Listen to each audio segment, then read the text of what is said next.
Having children was never a priority of mine. I was a successful writer, and my husband worked for a law firm, so having kids was never something we planned. But, like a lot of couples, it just happened.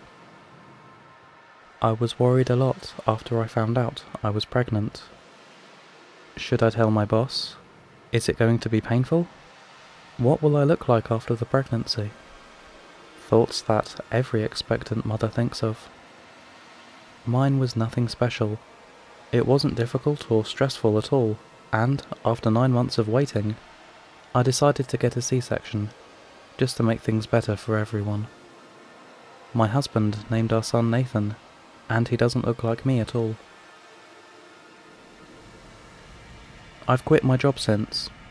I've decided to stay at home and work freelance. Nathan was never a fussy kid.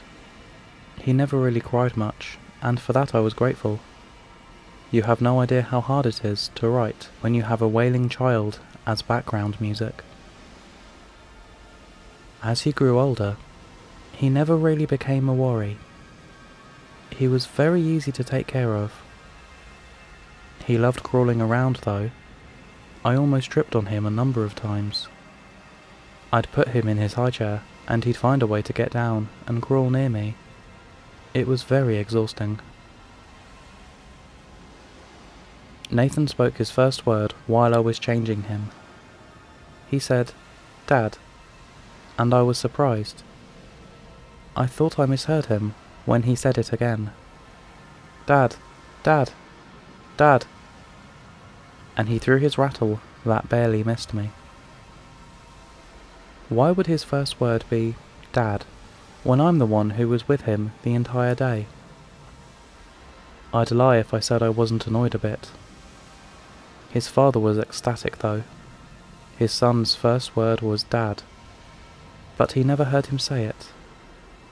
Nathan never said anything when his father or anyone else was around. I figured he was shy around them, but as soon as he leaves for work, you'd hear him call for his dad the entire day. Dad was all he ever said. When Nathan turned 2, we decided it was time for him to have his own bedroom. Our house only had 2 at the time, my bedroom and my office, so we had to build an extension. Construction started immediately, and it was very rough for me.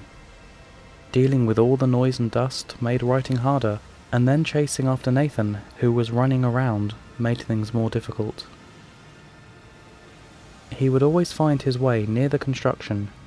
Even after plastic fences were installed to keep him out, he still found a way to play there.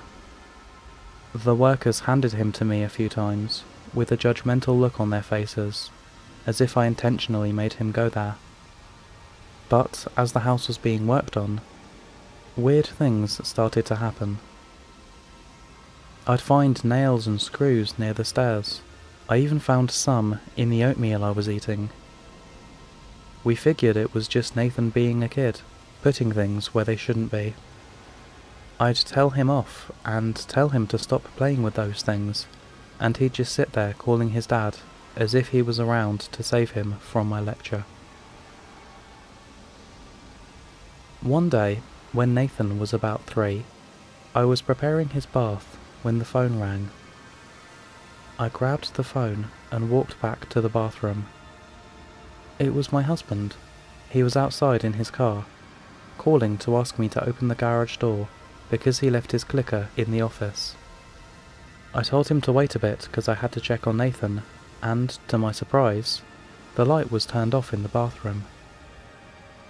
As I entered, I slipped and fell into the bathtub filled with water, while my head hit the wall. Luckily, my husband heard it on the phone and came running inside. He saw Nathan sitting on the floor in the bathroom, not uttering a word, while he helped me to my feet. He asked me if I was okay, and I said I was, just a bit dizzy. But he was barely listening.